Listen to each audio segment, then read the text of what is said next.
Hey guys, I got my live streaming back on my normal channel. This is just gonna be quick. We're getting ready to go to Texas. Oh, that's dark. All right, and the kids are about to be home.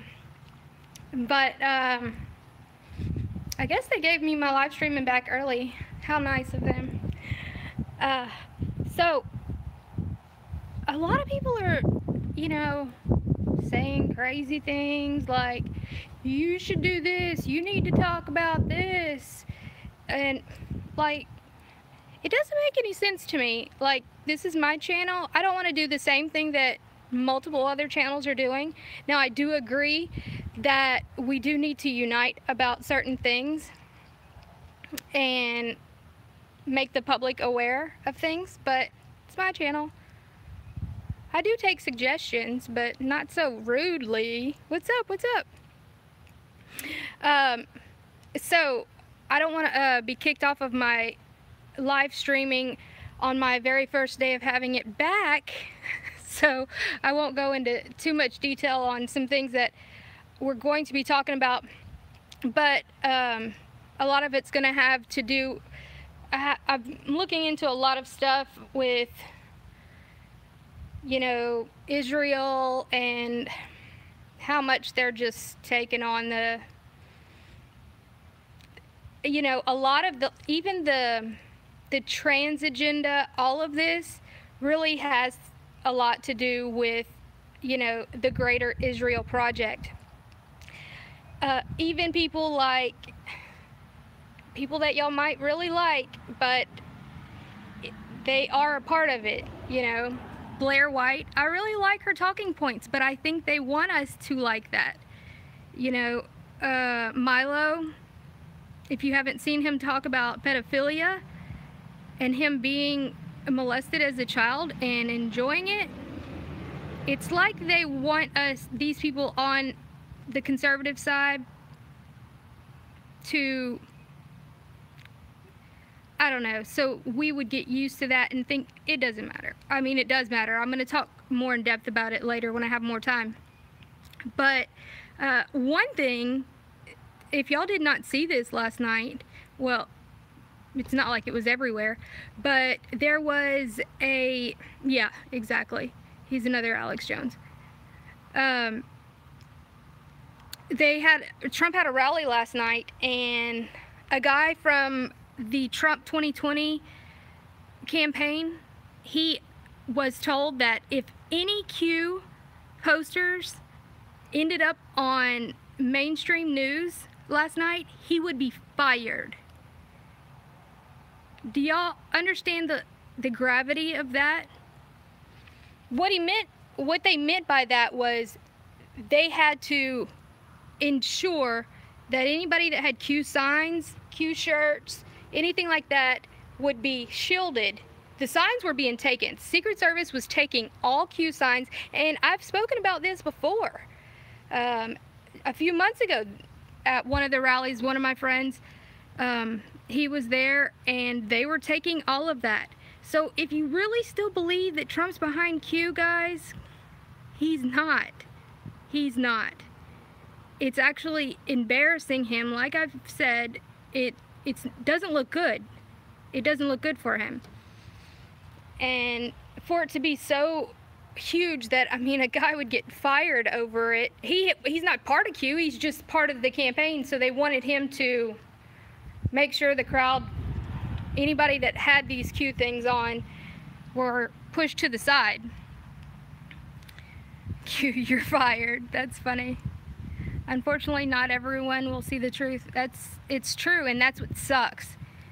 It's like they think they were awoken, and then this strategically planned out situation, just like I spoke about in my recent video about Share Blue and the crew, and all of this is very strategic, and these people are actors, and they're doing a great job at it.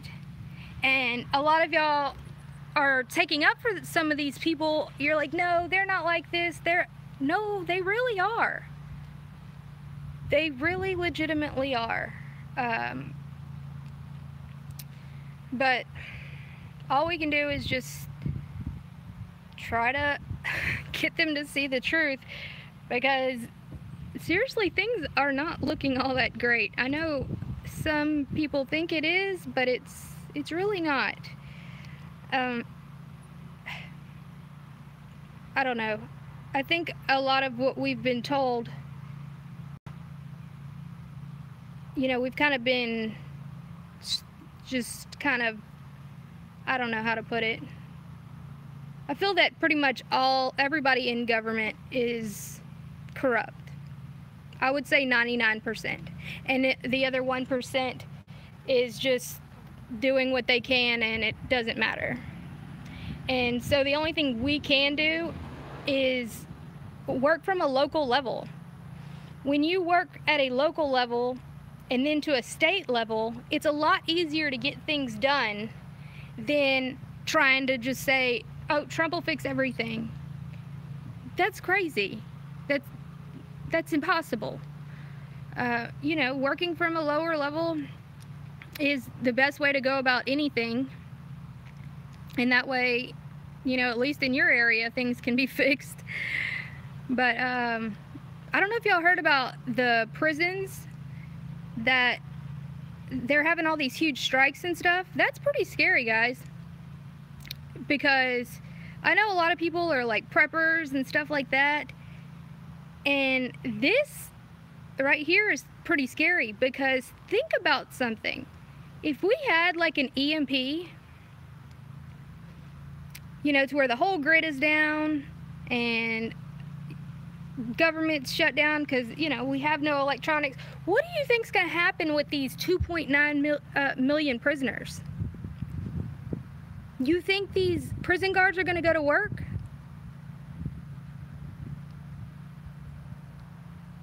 Thanks.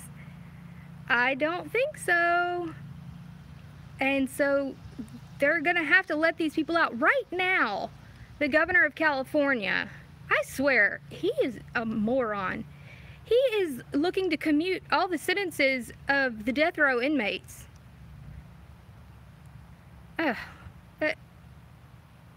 Which actually is probably kind of a good idea, because California keeps their death row inmates on death row for like 30 years. Not like Texas, where they have like a fast track program. Just saying. But really, I mean, if we had like an EMP or something like that, you know, people think that, oh, I'm stocked up, I'm just gonna go to my bunker or whatever in the woods. Don't you think that's probably where the prisoners are gonna go to? They don't want to be in the population because people don't know who they are. It's just something to think about, especially with all these prison strikes and stuff of the prison guards. I mean, the entire prison, the guards are on strike. It's crazy. Thanks. It's just so crazy. But that's something we really need to think about, because, you know, our grid pretty much sucks from what I hear. And so that is a very legit possibility. Not fear-mongering, I'm just saying, like, something to really think about. But fear-mongering might need, not fear-mongering, but warning people about all these crazy things is necessary in these times. It's just weird to me how, you know, Jewish people are only 2% of the population, but yet they're essentially dictating everything that we are doing. But what I don't really understand is why so many Christians are on board with it. That's scary. I'm not. I see what's going on. And I'm not talking about the real Jews. I'm talking about the Zionists, essentially. But why are you on board with this? I'll discuss more later, because there's so much.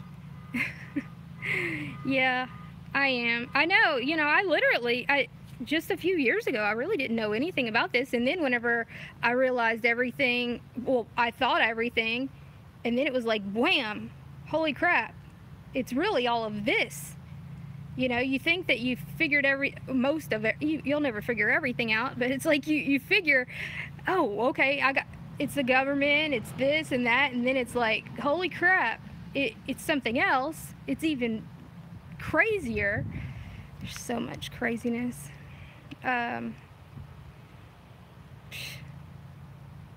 Whatever. But I forgot what I was gonna. Oh, I know what I was gonna talk about. The racism.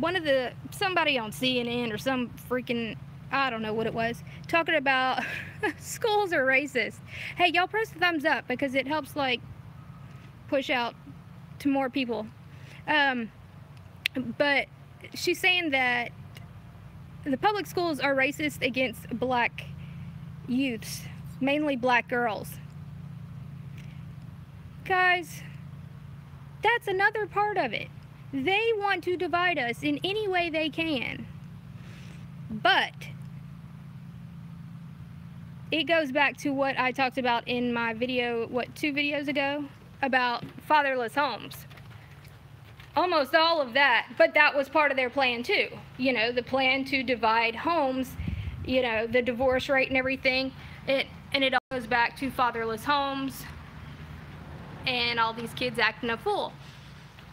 And since I was a teacher, I actually have some videos when I taught in the inner city that I'm going to share with y'all. And y'all can make your decision on if we're really racist or if these kids are actually lost their damn minds, mainly because they live in fatherless, actually a lot of them live in fatherless and motherless homes. Some even live alone, and this was middle school. It was crazy. If I go that way, it's dark, but it's raining. So I'm going to put together some of those videos. Yeah, I would actually video in my class. Some videos, actually, the kids would just video, and then I'd find them on the internet or something like that. You know, fights in the hall and things like that. But, and we'll see. We'll see if the schools are really racist. Because in my mind, from my experience, they are extremely lenient on minorities. Because I did teach at a predominantly white school also. And if you even, you know, looked at somebody wrong, you're going to the principal and you're probably going home, which was amazing. The school was amazing. Shout out Maryville.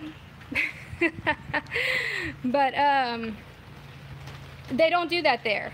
Like, these people would get in fights. These kids would get in fights and curse me out, jump on desk, act like just craziness, and they would send them back to class. We had to have 3 vice principals and a principal for a school that was the same size as the other school that I taught at. This was just a middle school. The other school I taught at was kindergarten through 12th grade. So probably about the same amount of people. They only had 1 principal, 1 vice principal. This one had to have 3 vice principals and a police officer. Is that racism, or was it needed? We actually, in my mind, needed about 3 police officers. but we'll discuss that later.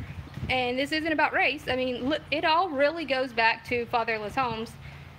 But they just need to face the facts. I mean, that's just really how, kids cannot learn in that environment.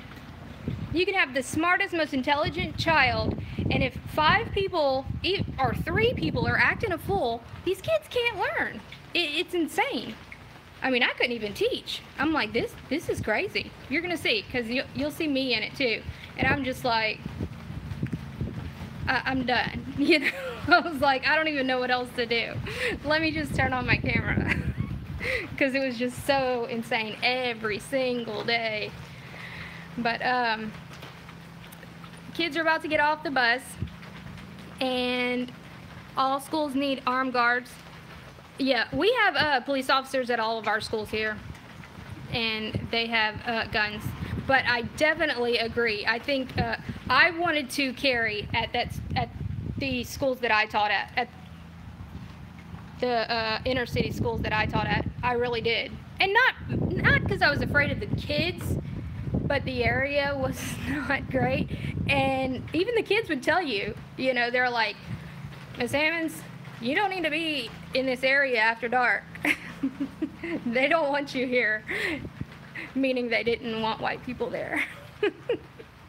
I'm like, thanks. Thanks for being honest. There's some good kids there, but that's what happens. They get corrupted by all these other kids. But I will talk to y'all later. I'm glad I have my live streaming back for now. We'll see how long that lasts. Okay, the bus is here, and we're going to Texas. Oh, it's not far from Austin. Maybe I should show up at InfoWars. That would be fun. That would be fun. All right, like, share, subscribe. If you would like to donate, that would be awesome. Of course, I still have 25% off at Grunt Style and tactical shit. I have my link for that if you need any tactical gear. And if you need any skincare or makeup, guys, for your ladies, we have men stuff too. But if you have birthdays or holidays coming up, skincare, makeup, I can help you color match, whatever. Anyway, y'all have a great day. Bye. Peace.